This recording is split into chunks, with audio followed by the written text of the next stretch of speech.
দেশের জনপ্রিয় অভিনেত্রী শবনম ফারিয়া আগের চেয়ে এখন অনেকটাই কাজ কমিয়ে দিয়েছেন তিনি।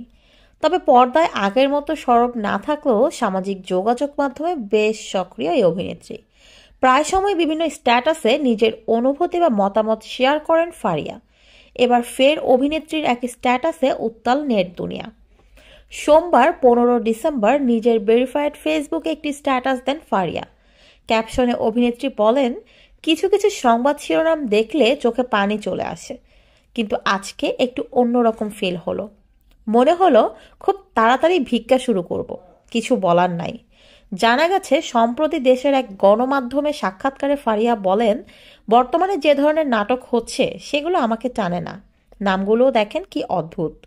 আমি ভালো কিছুর জন্য অপেক্ষা করতে চাই, আর এতে আমার যে লস হচ্ছে না তা কিন্তু নয়।